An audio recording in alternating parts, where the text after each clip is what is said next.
खोर्धा बाणपुर थाना खणत गाँव में अभावन घटना घटी जाइछि। चोर सन्देह करी लोकंक माड़ आ युवक मृत्युवरण कर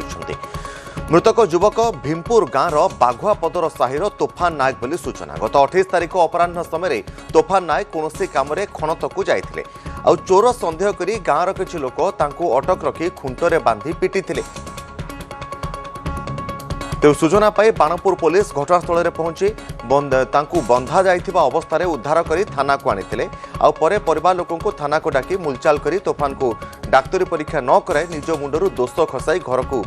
फेराई देइथिला पुलिस। आ परवर्ती समय तांकर मृत्यु घटिथिबा जणा पड़िछि। भविष्य अंधार हो गला ना मो स्वामी मरीगल बाड़े बाड़े का मारी दे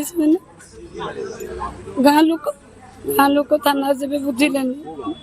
कौन तो कौन बाड़ेला पिला चोरी केस रे बाड़े आप तदंत करतु किए बाड़ेसन पुलिस बाड़ेसन कि गाँ लोक बाड़ेसन मु जानी ना से विषय तबे तदंत करतु किए मारी आम कहले पिला को जेल दे दिया 2 मास कहले ना पिला को देखते शीघ्र पार्छ तुम नहीं आम कहलु बाणपुर मेडिकल आम देखू कहला ना तुम जहरी तुम भुवनेश्वर मेडिकल देखे 6 नंबर मेडिकल। तेज संपर्क में अधिक सूचना आम प्रतिनिधि रही खोर्धारू संतोष बारिक। संतोष जानापी चाहबू जे घटना कौन घटी के अवस्था युवकों मृत्यु घटला पुलिस कौन कहूँ? निश्चित भाव में तपन देखो गोटे अभावन घटना जे किए सत कहूँ प्रकृत में पुलिस पक्ष जहाँ सूचना मिली सठिक ना परिवार लोक जो सांघातिक अभियोग आणुଛନ୍ତି से सत्यता रही। जितेबाला युवक जन को 28 तारिख दिन पुलिस उद्धार करथिला खणत गाँव गोटे फोन कॉल पाई 112 नंबर रे एवं संगे संगे टीचर भ्यान जाई युवक खुंटी रे बंधा होता अवस्था उद्धार करथिला एवं परवर्ती मुहूर्त में परिवार लोकों को एक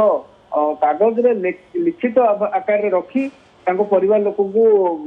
हस्तांतर करथिले युवक को तोफान नायक को हस्तांतर करथिले एवं सेतेबेले से दुष्टर फोटो पुलिस जारी करछि एवं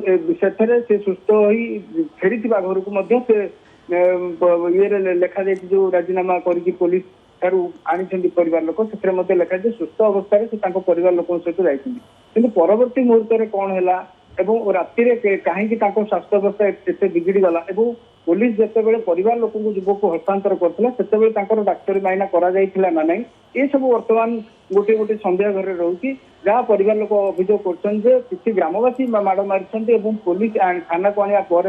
माड़ मार अभियोग कर सत्यता रही जहाँ तदंत सापेक्ष एवं जो गुरुतर अवस्था गत काली सका बाणपुर मेडिकल को अणाई डाक्तर गुरुतर अवस्था देखते संगे संगे भुवनेश्वर कैपिटल हॉस्पिटल को रेफर करते जो कैपिटल हॉस्पिटल पहुंचते युवक जन को तोफान नायक को मृत घोषणा करते डाक्तर परवर्ती मुहूर्त से थाना अभियोग करम पुओ को जो अभियोगकारिणी अच्छा स्वामी को पुलिस एवं ग्रामवासी पिटी पिटी मारी तेणुक ए घटना को नहीं खोर्धा एसपी गोटे प्रेस नोट जारी कर परिवार लोक पुओ को हस्तांतर कराइला से सुस्थ अवस्था जाइए कि परवर्ती मुहूर्त में कौन घटी से नहीं तदंत जारी रही। निश्चित भाव में जितेबाला तोफान नायक थाना जाऊँच तार फटो जो पुलिस जारी कर सुस्थ हो ठिया परवर्ती मुहूर्त में कौन होती घटनार तदंत करार आवश्यकता रही कहीं अवस्था एत गुरुतर है सी कहीं मृत्युवरण करे से नहीं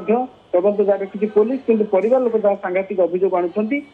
परिवार लोकों अनुसार खुंटी बंधा जाई स्वामी को माड़ मरा जाता थाना पुलिस माड़ मारी तेणुक ए घटना को नहीं टीम गठन कर खोर्धा एसपी तदंत जारी रखिंट तोफान निश्चित भाव में संतोष बहुत बहुत धन्यवाद। संतोष पारिक रही प्रतिनिधि अधिक सूचना देउथिले जे केउभली अवस्था युवकों मृत्यु घटिला से ने वर्तमान तदंत आरंभ होइछि जेहेतु पुलिस केउभली परिस्थिति युवकों स्वास्थ्य परीक्षा करा जाइथिला ना नाही एवं जेउभली अवस्था युवकों पुलिस उद्धार करथिला ता परवर्ती अवस्था पुलिस युवकों स्वास्थ्य परीक्षा मेडिकल ले काहेकि करि नथिला ता मध्ये गोटे बड़ प्रश्नवाची वर्तमान सृष्टि होइछि।